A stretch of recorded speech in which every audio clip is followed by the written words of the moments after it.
Nous sommes dans le livre de 1 Samuel.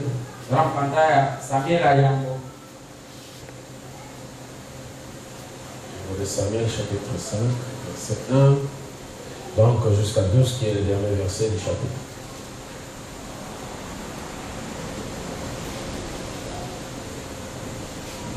Je vais faire la lecture. 1 Samuel, c'est dans verset. Samuel, chapitre 5, verset 1 à 12. 1 Samuel, chapitre 5, verset 1 à 12. Nous lisons au nom du Seigneur Jésus-Christ. Amen. Les Philistins prirent l'arche de Dieu et ils la transportèrent d'Ebenezer à Asdod. Après s'être emparés de l'arche de Dieu, les Philistins la firent entrer dans la maison de Dagon et la placèrent à côté de Dagon. Le lendemain, les Asdodiens qui s'étaient levés de bon matin trouvèrent Dagon étendu la face contre terre devant l'arche de l'Éternel. Ils prirent Dagon et le remirent à sa place. Le lendemain encore, s'étant levés de bon matin, ils trouvèrent Dagon étendu la face contre terre devant l'arche de l'Éternel. La tête de Dagon et ses deux mains étaient abattues sur les seuils et il ne lui restait que les troncs. C'est pourquoi jusqu'à ce jour, les prêtres de Dagon et tous ceux qui entrent dans la maison de Dagon, Asdod, ne marchent point sur les seuils. La main de l'Éternel s'apaisantit sur les Asdodiens et il mit la désolation parmi eux. Il les frappa d'hémorroïdes à Asdod et dans son territoire. Voyant qu'il en était ainsi, les gens d'Asdod dirent: l'arche de Dieu d'Israël ne restera pas chez nous, car il a apaisanti sa main sur nous et sur Dagon, notre Dieu. Et ils firent chercher et assemblèrent auprès de tous les princes des Philistins, et ils dirent: que ferons-nous de l'arche de Dieu d'Israël? Les princes répondirent: que l'on transporte à Gath l'arche du Dieu d'Israël. Et l'on y transporta l'arche du Dieu d'Israël. Mais après qu'elle y était transportée, la main de l'Éternel fut sur la ville, et il y eut une très grande consternation. Il frappa les gens de la ville, depuis les petits jusqu'aux grands, et ils eurent une éruption d'hémorroïdes. Alors ils envoyèrent l'arche de Dieu à Écron. Lorsque l'arche de Dieu entra dans Écron, les Écroniens poussèrent des cris en disant: on a transporté chez nous l'arche de Dieu, du Dieu d'Israël pour nous faire mourir, nous et notre peuple. Et ils firent chercher et assemblèrent tous les princes des Philistins. Et ils dirent: renvoyez l'arche du Dieu d'Israël, qu'elle retourne en son lieu, et qu'elle ne nous fasse pas mourir, nous et notre peuple. Car il y avait dans toute la ville une terreur mortelle. La main de Dieu s'apaisantissait fortement. Les gens qui ne mouraient pas étaient frappés d'hémorroïdes, et les cris de la ville montaient jusqu'au ciel.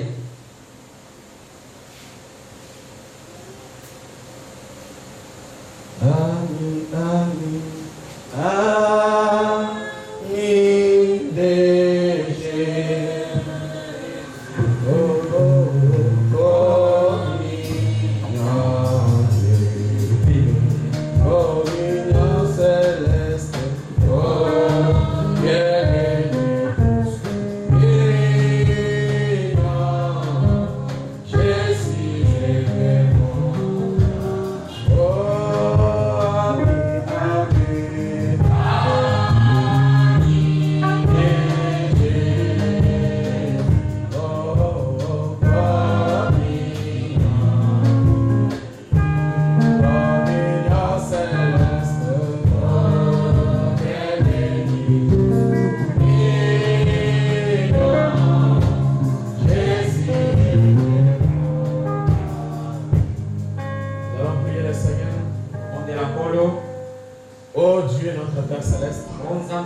Nous sommes venus ce soir dans la communion céleste. Une communion bénite où tu nous rencontres, nous les mortels, afin que nos vies deviennent l'immortalité. Seigneur Jésus, C'est vrai que nous avions contourné notre théophanie. Nous le retrouvons par la parole. La chose primordiale qui pardonne nos péchés, qui enlève nos iniquités, qui enlève nos faiblesses, qui nous change, qui nous modèle, qui nous fortifie. C'est ça ta parole. Nous sommes venus ce soir au Dieu devant ta parole comme des mortels, des gens qui ne peuvent rien sans toi. Pourquoi, Seigneur? Par ta grâce et par ton amour, Seigneur. Place-nous dans les lieux célestes en Christ. Pardonnons nos péchés, nos manquements. Et Seigneur Jésus, nous croyons que ta présence ne nous fera pas défaut ce soir. Bénis chaque cœur sincère disposé ce soir à t'écouter. Et chaque cœur qui prendra la parole de Dieu. Parce que tu as dit dans ta parole que chaque semence se reproduit selon son espèce. Nous voulons devenir l'espèce de la parole. La sémence originelle. Nous avons suffisamment besoin de toi, Seigneur. Nous aimons tellement ta présence ce soir. Bénis chaque frère, chaque soeur. Tout ce qui sera dit pour toi, Seigneur. Au nom de Jésus-Christ. Amen.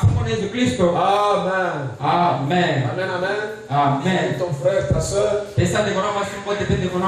Dieu te bénisse richement.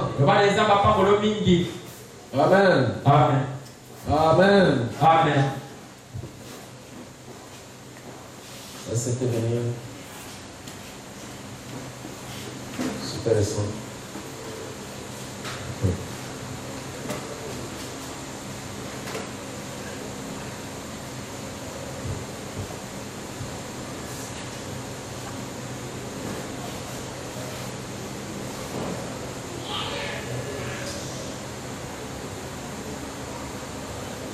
Toujours la même chose.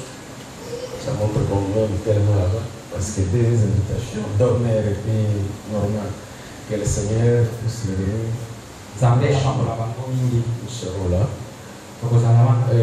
J'aimerais lire quelque chose, juste un seul verset pour introduire ce que je vais apporter comme sujet ce soir. Nous serons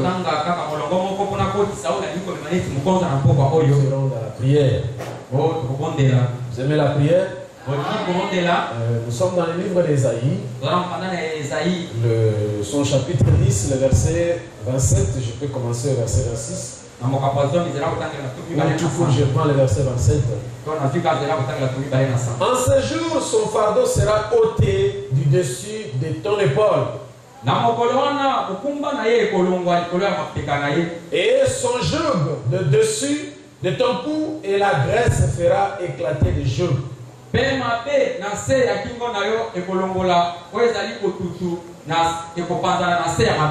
J'ai cherché ma Bible, la version d'Arby, je n'ai pas trouvé ça. Je ne sais pas si quelqu'un a ma Bible là. C'est le chocolat qui me remet ça. Là, il est bien dit que l'onction détruit les jougs. Notre sujet de ce soir, c'est l'onction qui brise les jougs.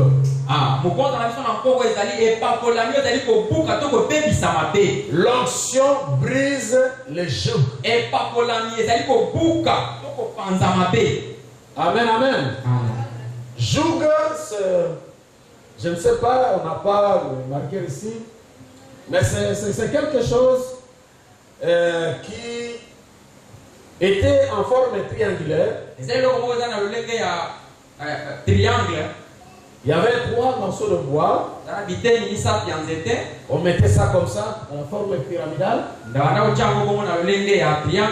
Et puis, on introduisait sur le cou d'un animal qui était une vache. Et on pouvait aussi le mettre sur le cou de quelqu'un. Ça fait que quand le joug est sur le cou d'un animal, il ne peut pas avancer normalement.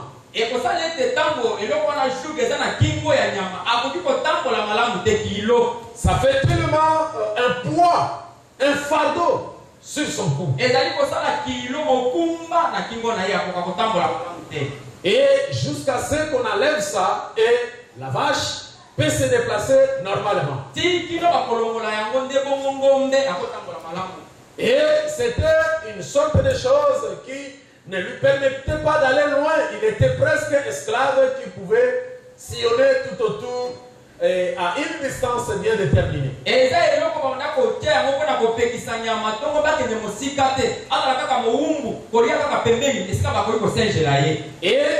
ça pouvait aussi être sur la tête, donc sur le cou d'une personne qui était comme un esclave, où le pied était enchaîné, les mains aussi étaient enchaînées, qui pouvaient se déplacer difficilement. Vous êtes là, n'est-ce pas? Est-ce que vous me suivez très bien? Si j'essaie d'expliquer cela, c'est pour vous permettre d'avoir l'idée de la chose que nous parlons ce soir. L'onction brise les joug.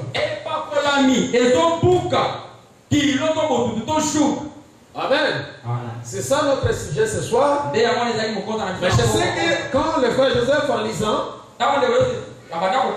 vous avez vu que on avait transporté l'arche de Dieu. Je l'ai dit dans 1 Samuel 5. Le verset 1. Vous allez trouver que l'arche de l'Éternel était transportée de Bénézer jusqu'à Estod. Donc moi là je viens sous l'anglais. Là je suis tenté de lire le mot en anglais. Alors, carrément, vous voyez qu'il est parlé de Bénézer. Et on chante aussi une chanson ici, Ebenezer, que vous aimez. Ebenezer veut dire pierre de secours. C'était une pierre où ça a été placé comme signe pour dire que le Seigneur nous a secourus de là jusqu'ici. Le Seigneur ne nous a jamais abandonnés. Quand nous avons eu des problèmes, quand nous combattons pour des esprits, quand les problèmes s'étaient surgis contre nous, nos ennemis ont combattu contre nous. Nous avons eu trop de problèmes. Mais malgré cela, nous avons remarqué que jusqu'ici, l'Éternel nous a secourus. Et quelqu'un nous amène à la parole. Oh Bethléem, vous aussi, le Seigneur vous a secouru. Jusqu'ici, le Seigneur vous a secouru. Nous avons eu des combats de part et d'autre. Nous avons eu toutes sortes de bagarres. On nous a combattus. Ça pouvait être bien pour des païens. Mais c'était plus pire que les chrétiens, les soi-disant chrétiens. Oh, Bethléem Tabernacle. Quand on vous combat, vous savez la véritable chose. Voyez, quand je dis que notre combat c'est tout autour des religieux, les religieux ou un esprit religieux c'est un mauvais démon. Et c'est ça l'esprit de Laodicée. Laodicée ni chaud ni froid. Il ne montre pas sa position. S'il est pour toi ou contre toi, tu ne le sauras pas. Frère, jusqu'ici le Seigneur vous a secouru. Jusqu'à aujourd'hui le Seigneur t'a secouru. L'Éternel est Ebenezer pour toi. Il est la pierre de secours. Il est la parole. Jusqu'ici s'il t'a secouru. ti awa asungi yo. Ne faites rien d'autre que la parole. Kosala eloko mosusu te ezalaka Peu mpe importe que tu sois faible dans ta vie, ata oza moto abole mute na nous sommes des humains frères. ozali bato Si j'ai des faiblesses, à des manquements, à des péchés, masumu kilikili je dois vous dire la vérité. ezali no solo. Frère, on me dit, quand on dit un être humain, ça veut dire si j'ai aux faiblesses, si j'ai aux manquements, tu vas marcher aujourd'hui. Voilà pourquoi la Bible dit, Élie le Tishbite, il était un homme de même nature que nous. Il avait ses hauts, il avait ses bas. Amen. Mais jusqu'ici, le Seigneur t'a secouru. Jusqu'ici, le Seigneur nous a secouru. Alléluia. Il a dit frapper les bergers. Les brebis se disperser. C'est ce que dit la parole de Dieu. Dans Matthieu 26, 31. Quand le berger est frappé, c'est cela que les bergers vont se disperser. Mais quelque part, il faut que le temps d'hiver et d'été arrive. Afin qu'on puisse voir quelles sont les feuilles qui sont destinées à rester sur l'arbre. Alléluia. Amen. Sinon, on ne saura pas. Si vous n'êtes pas passé par les intempéries, des problèmes, vous ne saurez jamais si vous êtes de Dieu. Si vous n'avez pas eu des épreuves, si vous n'avez pas eu des tentations. Mais tout ce qui peut arriver, peu importe le problème qui est arrivé, mais regarde ta vie par rapport à la parole de Dieu. Si tu trouves encore que tu as la faveur de Dieu, que Dieu t'aime, que Dieu t'aime, alors, peu importe ce que les gens tout autour de toi peuvent dire, tout ce que les gens peuvent entreprendre, mais que ta joie ne soit pas si ce que les gens disent, parce que les gens ne diront pas quelque chose de bien pour toi. Jamais, mon frère, ma soeur, je ne sais pas si je prêche parmi les vivants, je ne sais pas si quelqu'un écoutait quelque chose, je ne sais pas si tu es là ce soir. L'homme ne dira rien de bon sur toi. Mais le seul et véritable Dieu, c'est celui qui témoigne de toi, qui a témoigné pour David, qui a témoigné pour le saint d'autrefois, qui a témoigné, qui continue à témoigner. Alléluia. Amen. Jusqu'ici, le Seigneur t'a secouru. Mais tu dois savoir que l'onction brise les jougs. Si tu as les jougs ce soir, les jougs de la faiblesse de la prière, les jougs de manquer, de saisir la foi, les jougs de ne pas avancer avec Dieu, les jougs de manquer les cultes facilement, les jougs de négativité, les jougs de choses qui ne marchent pas. Mais sache seulement ce soir que si tu peux chercher l'onction, si tu peux rechercher seulement l'onction, ça lisera les jougs dans ta vie. Ça te permettra d'avancer. Ça évitera toutes les maladies. Ça enlèvera tous les blocages dans ta vie. Je parle à une personne de ce soir. Je crois que si tu es de Dieu, peu importe ce qui est arrivé dans ta vie, le Seigneur est ici ce soir pour enlever les jours de ta vie. Si c'est la pauvreté, ça sera ôté. Parce qu'il est dit dans Joël, voici ces jours-là, j'enverrai la pluie. En son temps, vous mangerez, vous serez rassasiés, vous allez glorifier le nom de l'Esprit. C'est ce qu'il a fait pour vous. Vous saurez que je suis parmi vous. Alléluia. Amen. Nous n'avons pas une promesse de souffrance. Nous n'avons pas une promesse de blocage. Nous n'avons pas une promesse de problème, Il y a un temps pour tout. Il y a un temps de souffrir. Des problèmes, mais il y a un temps aussi qui va venir dans ta vie. Alléluia. Amen. Un temps merveilleux. Il doit t'aider à avancer. Et toi qui dois t'aider à une bonne santé. Alléluia. si le Congo souffre, mais toi tu te dis, même s'il y a des difficultés, il n'y a pas de travail au Congo, mais Dieu a un Goshen pour moi. Dieu a un Goshen pour moi, un lieu de refuge pour moi, un Dieu où il me nourrit. Quand il y a des crises, nous avons reçu Élie le Tishbite. Alléluia. Amen. Je vais dire que nous avons reçu Élie le prophète. Comme Élie le Tishbite. Mais c'est le même esprit d'Élie. Dans le temps d'Élie là-bas, il y avait la pauvreté. Il y avait les difficultés. La sécheresse. Des choses compliquées dans le pays. Mais il y avait un endroit appelé Torrent de Kéry.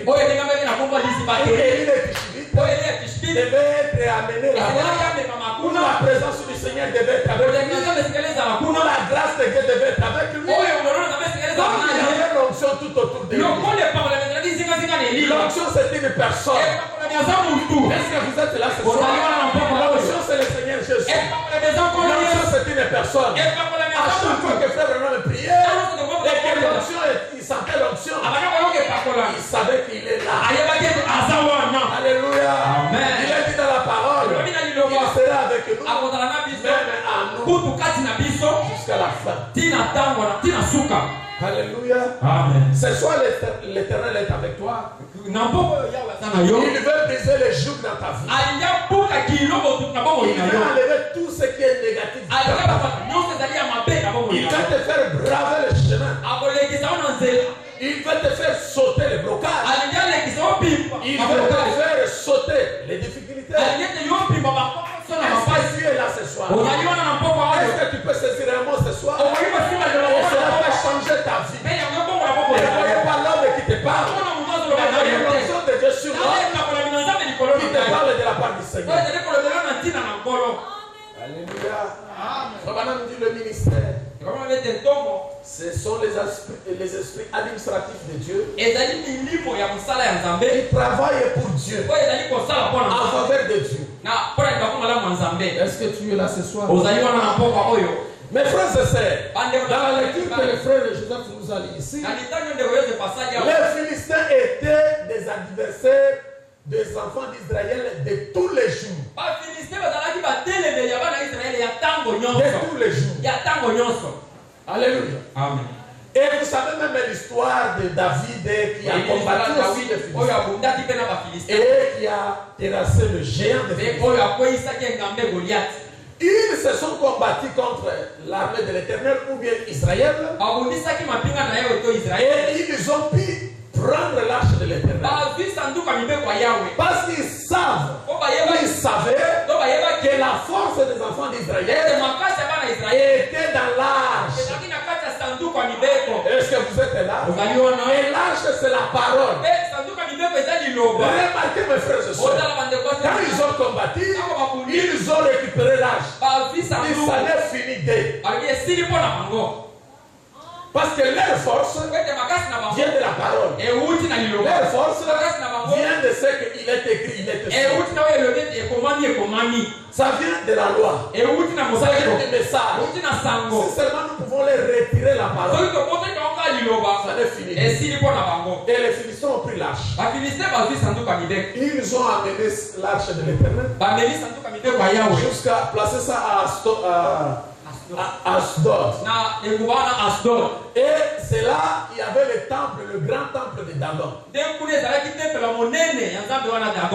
Et le dieu Dagon, c'était le dieu des Philistins. Vous allez vous souvenir même que quand Samson devait détruire le temple, là de Dagon, et le Dagon, le dieu Dagon était là.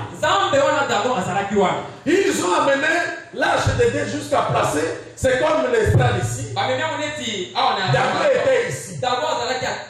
Les dieux qu'ils adoraient. Les dieux de statue. Les dieux qui ne pouvaient pas agir. Les dieux imaginaires. Les dieux qu'ils ont représentés. Mais nous savons que nous avons qu'un seul Dieu. Mais nous savons que nous avons qu'un seul Dieu qui a créé le ciel et la terre, qui a créé les Philistins, qui a créé les Son nom est Jéhovah. Son nom est Jésus dans le Nouveau Testament. Alléluia. Amen. Et nous le savons. Et ils se sont embrouillés. Ils ont pris le Dieu d'Adam.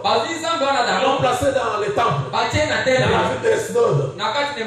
Et ils ont commis les rêves. Frères et sœurs, les sorciers peuvent se réunir, peuvent liguer quelque chose. Mais tu dois savoir que si tu es un enfant de Dieu, tu es le temple où l'Esprit de Dieu, la parole réside. Ou alors tu es censé être le temple de Dieu. Tu as été envoyé à être le temple de Dieu. Paul a posé la question. Mes frères, ne savez-vous pas que vous êtes le temple de Dieu? Alléluia. Ils ont amené l'âge. Ils ont commis les rêves. On a gagné. On a récupéré leur arche. Leur Dieu est représenté par l'âge. Leur Dieu est représenté par les messages. Voilà pourquoi l'arche qui transporte l'onction pour le peuple de Dieu. Les dons qui a le Dieu à l'intérieur, nous avons réussi à l'avoir de notre côté. Nous avons réussi à les séduire. Nous avons réussi à les dérouter de l'onction de Dieu. Nous avons réussi à les faire dérouter des choses de Dieu. Et comme nous avons récupéré l'arche, nous devons le placer à côté de Dieu d'Adam. Et notre Dieu d'Adam va détruire l'arche là. On va se réveiller le matin. On trouvera l'arche là et détruire. Alléluia. C'est ce que les gens pensent. Même dans ta famille. Les gens parlent.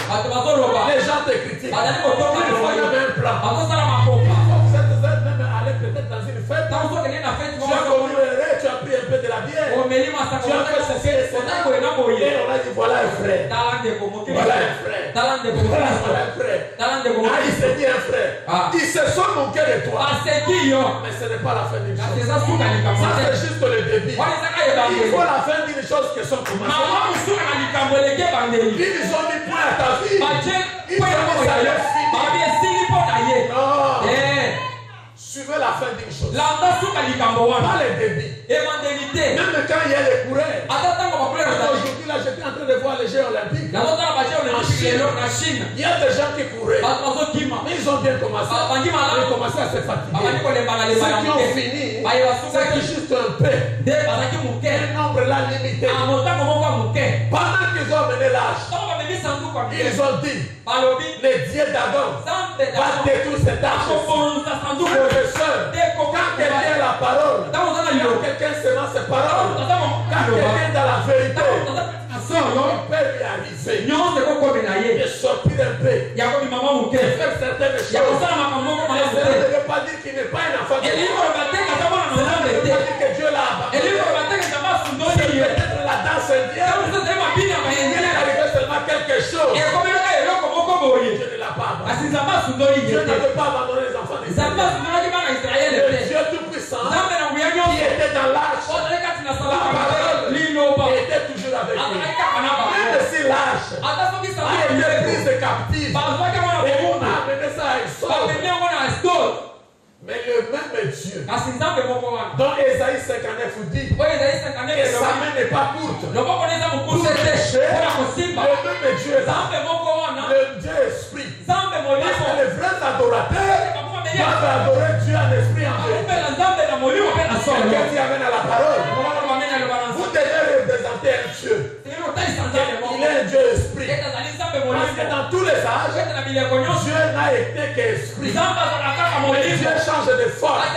Dieu peut devenir l'ange du Seigneur. Dieu peut devenir l'esprit. Dieu peut être appelé pain de vie. La source d'eau vive. L'ange du Seigneur. Capitaine à 5 étoiles.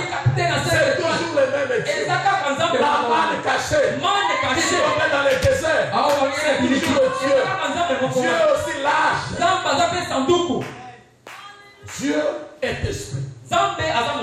Malgré Après que l'arche a été transporté captive chez le temple de Dagon, peu importe là où la présence de Dieu, ou un élu de Dieu, ou encore quelqu'un qui a le don de Dieu, se retrouvera dans la difficulté, dans une très grande difficulté. Le Seigneur, créateur de toutes choses, ne l'abandonnera jamais.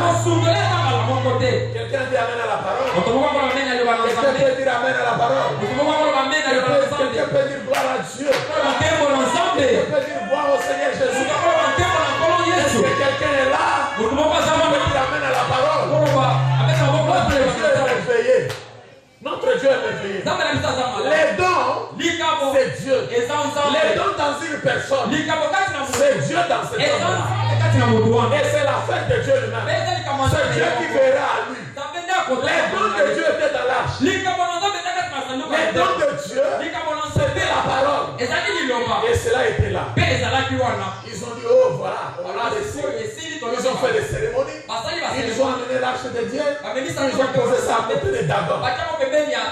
Ils ont fermé les temples. Ils sont retournés.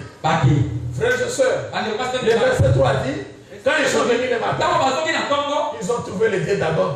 Il y avait seulement l'arche. Simple l'arche.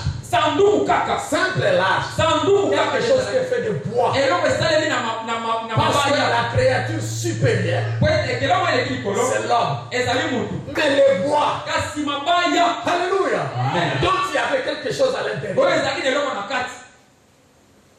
La table de la loi. Donc il y avait encore la manne cachée à l'intérieur. Des choses symboliques. Frères et sœurs, des choses symboliques. Mais comme c'est un... Qu'est-ce que je dirais? C'est un commandement du Seigneur. Donc c'était la parole, la recommandation. Dans l'arche, on devait placer telle chose et telle chose.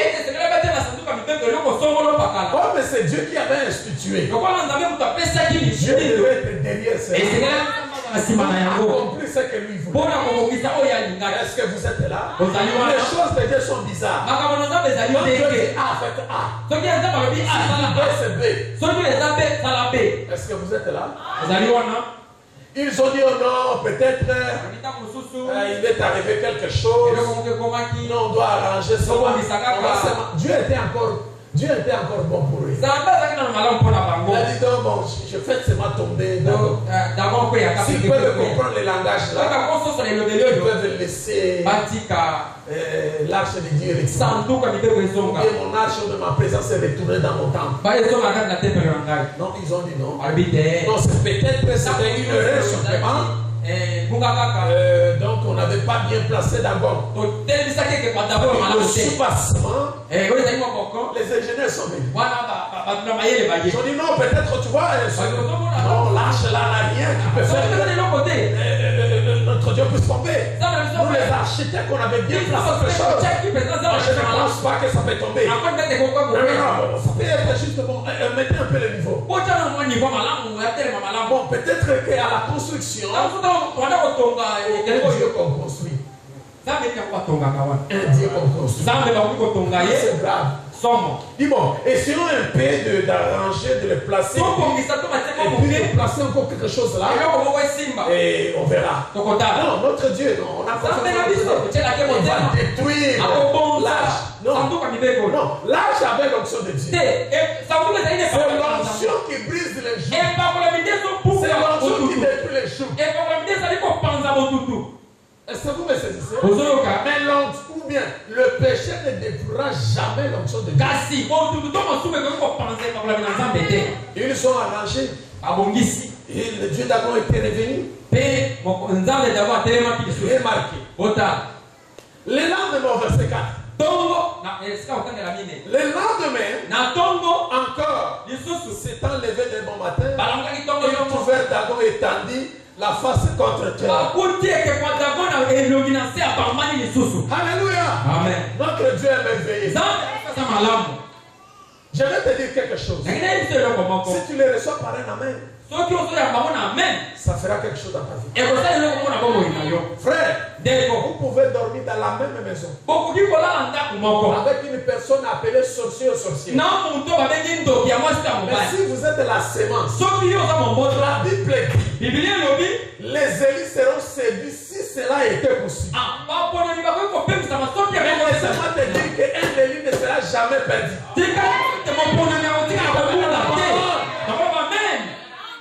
Bon, voilà, des gens qui ne sont pas Élis, c'est difficile de dire à la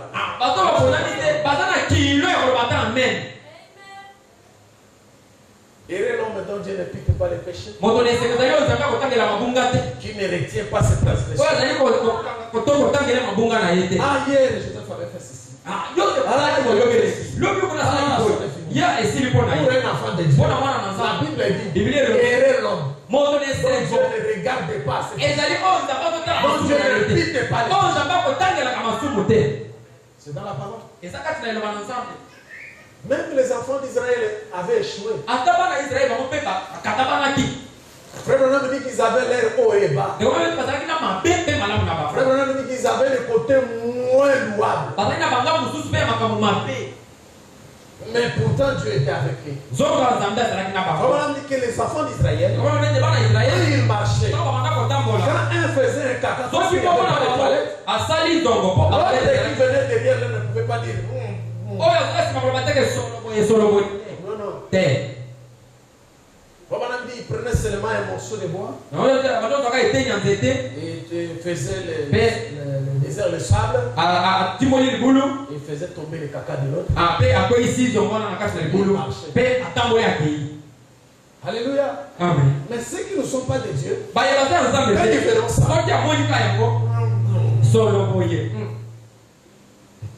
Et l'homme dont Dieu ne pique pas où Dieu fait l'alliance. C'est différent. Ils ont résisté. Non, pas placé le niveau. C'est quand tu dis que quand ils sont venus cette fois-ci, ils ont trouvé.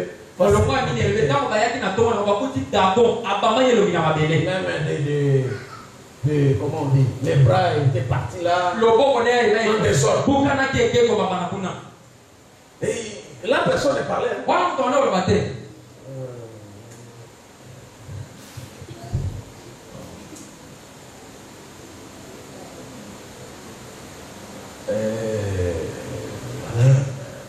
Bon, on doit seulement déplacer ça. C'est bon. On ne devait pas mettre ça ici. Alléluia. Vous chercherez des formes. Et elles-mêmes ont pris l'âge. La Bible dit là qu'ils ont amené ça dans une ville. C'était où? La main de l'Éternel au verset 6. La main de l'Éternel s'appesantit sur les Asdoniens. Et il mit la désolation parmi eux. Il les frappa des hémorroïdes.